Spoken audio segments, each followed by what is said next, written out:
Hola amigos, hoy os voy a hablar de un fabricante muy interesante y bastante desconocido. Os voy a hablar de Qualiton, empresa húngara con una larga trayectoria en el mundo del sonido. Marca de muy buena calidad, dispositivo muy bien fabricado y con un sonido muy bueno. Os voy a mostrar en este caso el amplificador de clase A, el A50. Es un amplificador de primera línea, no es nada asequible para cualquier bolsillo y bueno, vamos a desgranar todos los detalles técnicos y estéticos que esconde el aparato. Bien amigos, aquí os muestro el dispositivo Qualiton, el A50.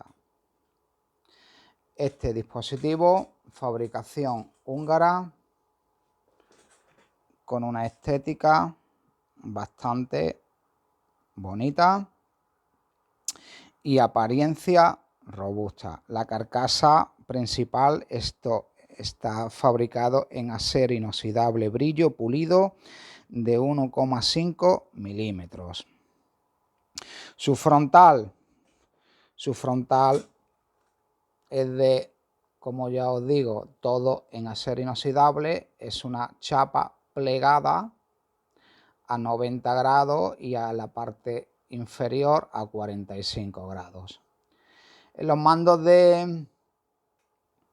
de ajuste o de selección, pues bueno, aquí lo único que tenemos es control de volumen motorizado y en la parte interior tenemos el selector de fuente.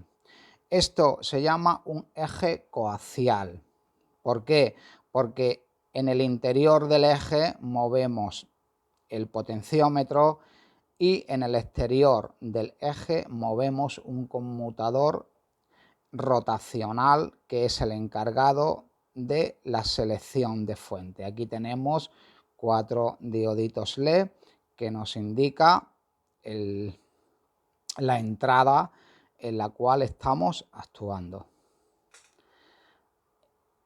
La electrónica de válvula, bueno, pues tenemos montado la KT170, que es un tetrodo de alta potencia. Este es el tetrodo con mayor potencia que se está fabricando a día de hoy. Bueno, y después tenemos 3 válvulas doble triodo para un canal y otras 3 válvulas doble triodo para el otro canal. Tenemos la SC88, la válvula 6922 y después tenemos una SC83. Las válvulas que monta pues son de muy buena calidad. Son válvulas muy robustas con pines dorados.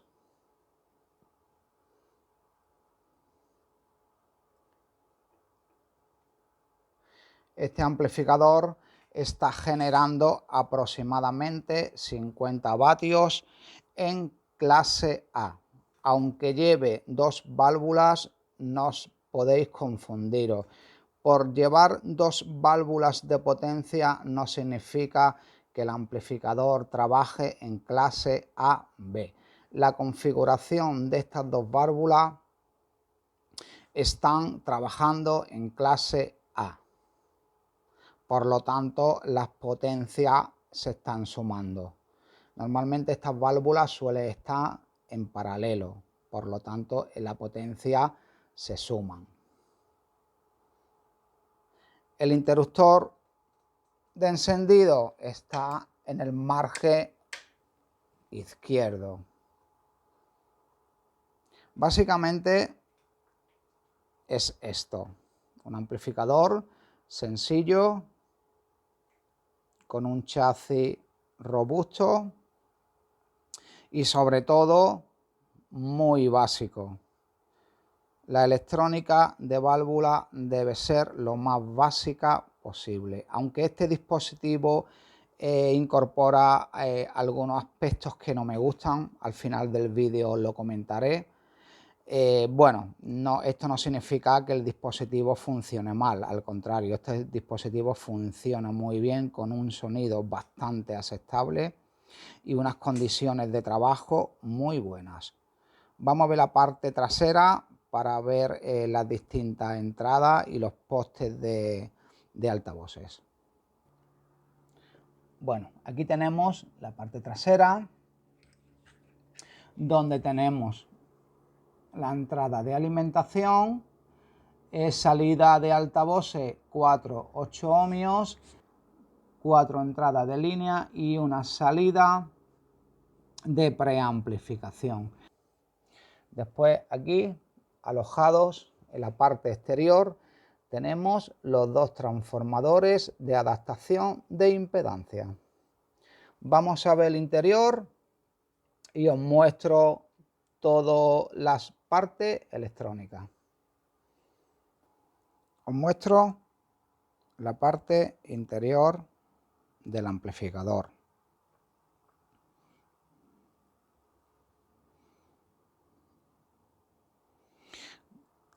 Como podéis apreciar,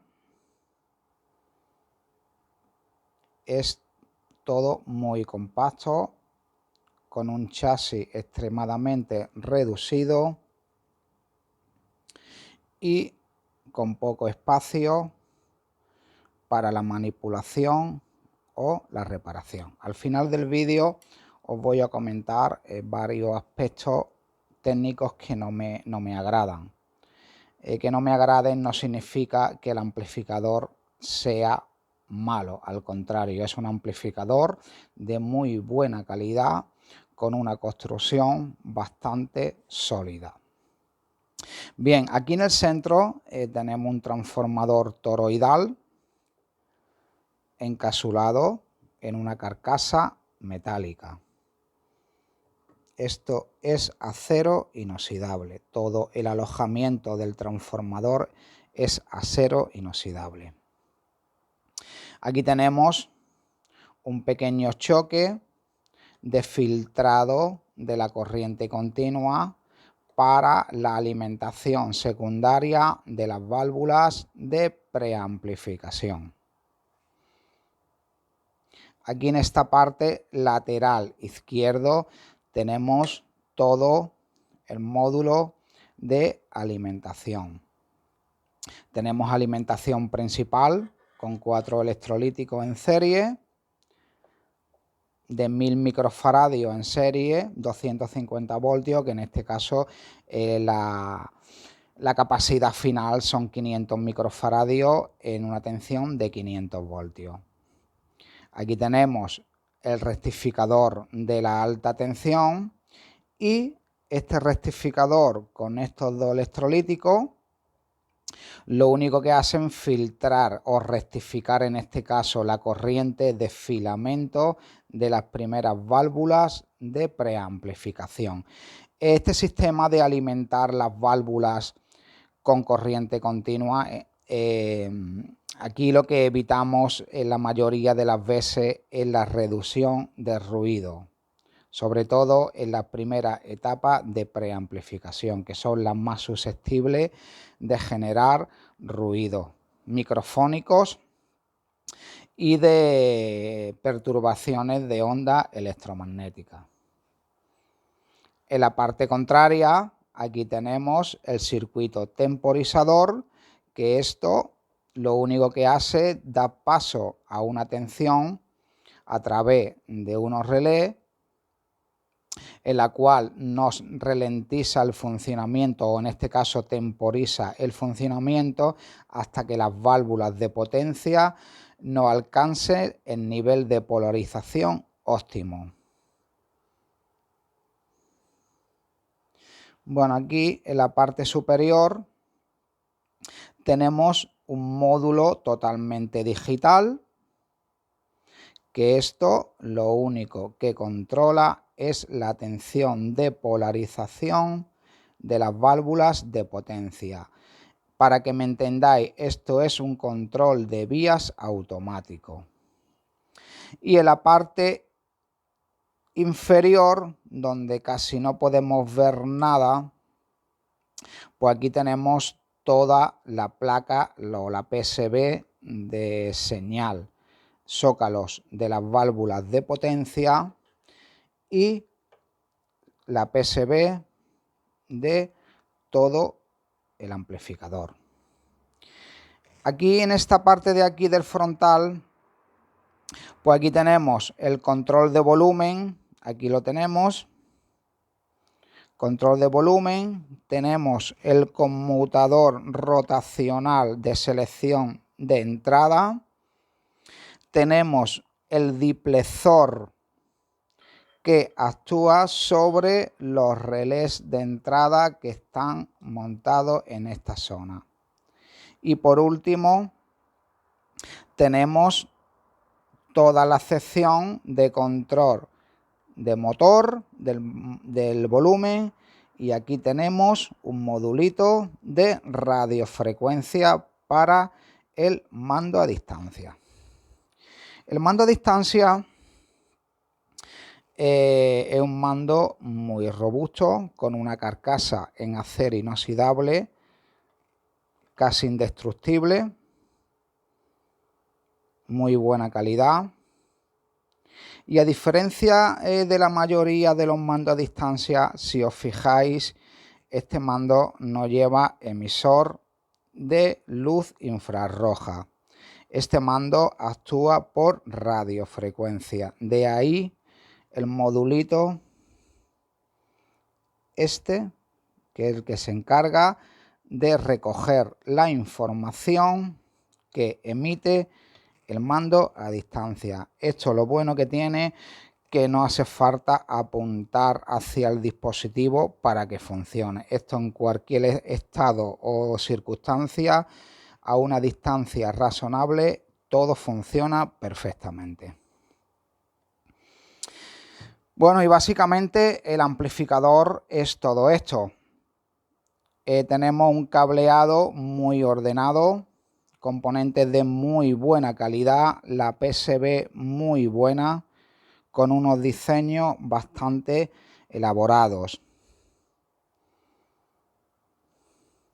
La única cuestión, cosas que no me gustan de este amplificador: el chasis demasiado pequeño. Aquí tenemos un gran problema a la hora de reparar cualquier módulo de este amplificador. No hay espacio útil para repararlo. Si tenemos que reparar el módulo de alimentación, bueno, pues tendremos que quitar 1000 conectores, cortar 1000 bridas y tener un rato de trabajo solamente para desmontar este módulo. Si nos vamos al módulo de señal, bueno, esto ya es casi imposible. Esto hay que desmontar básicamente todo el amplificador. Este es el gran inconveniente de este diseño: chasis reducido y electrónica imposible. Yo en este caso hubiese puesto el transformador encasulado, lo hubiese puesto en la parte exterior, y el chasis, todas estas PCB la hubiese ordenado de forma distinta. ¿Por qué? Porque a la hora de repararse tendríamos menos problemas y el coste de reparación os puedo asegurar que va a ser mucho menor. Yo entiendo que el fabricante pues toma estas decisiones para no vender un producto, un armatoste demasiado grande, pero bueno, muchas veces hay que pensar en el futuro, donde este aparato se tenga que reparar. Este aparato no va a durar toda una vida. El siguiente problema que tenemos con chasis tan reducidos y electrónica tan junta es el problema del calor. Este amplificador, sobre todo las válvulas, generan mucho calor. Esto básicamente no tiene espacio suficiente para su refrigeración natural. Y el último aspecto técnico, vías automático. No soy partidario del vías automático. Yo entiendo que este sistema de vía automático es muy cómodo para el cliente final. No se tiene que preocupar de ajustes de vías ni de llevar un amplificador al taller para que le hagan un ajuste óptimo de vías. Pero estos dispositivos electrónicos, si no están bien diseñados, se pueden producir averías en estos circuitos, sobre todo cuando las válvulas de potencia se ponen en corto, sobre todo cátodo filamento. En muchas ocasiones este módulo se puede fastidiar, ¿vale? Otra cosa muy importante, los vías automáticos como tal son vías automáticos que hacen una autorregulación de la tensión negativa de polarización o el sesgo que se suele llamar. Este módulo de autovías lleva un control de tensión de referencia. A estos módulos hay que indicarle el parámetro de vías que queremos polarizar. Este módulo en sí no puede saber a qué tensión o qué intensidad es la suficiente o la óptima para el buen funcionamiento de la válvula. En este caso, a través de este trimmer podemos ajustar la tensión de referencia. Por lo tanto, hay que tener en cuenta qué válvulas podemos colocar en este dispositivo. Este dispositivo se vende en este caso se vende con la opción de poner en este caso KT120, KT150 y KT170. Aquí existe un gran problema que pocas personas conocen. La tensión de polarización de sesgo de la KT170 es distinta que la 150 y que la 120. No podemos colocar en este dispositivo una KT120 con una KT170 y esperando que nos genere mucha mayor potencia. Esto no funciona de esta forma. La KT120 tiene unos parámetros de polarización determinados. El fabricante ha hecho un control, una tensión de referencia hasta para la válvula KT120. Si ponemos una KT150, el nivel de polarización o la tensión de referencia es la misma. Por lo tanto, este circuito va a autopolarizar la KT150 con la misma tensión de referencia que la KT120. Igual va a ocurrir si colocamos la KT170. Como este amplificador tenemos una tensión de referencia apta para la KT170, para la KT120, si colocamos la KT170 no vamos a alcanzar el nivel máximo de potencia. Seguramente tengamos un pelín más de potencia, pero no podremos sacarle todo el jugo a la válvula KT170. Son cosas muy tontas, pero que la mayoría de las personas no conocen. El circuito autovías no es el gran secreto inventado. Tenemos que tener una tensión de referencia para que este circuito autopolarice correctamente. Por lo demás, ya os repito que es un amplificador de primera línea, muy bien construido y con un sonido magnífico. Bueno amigos,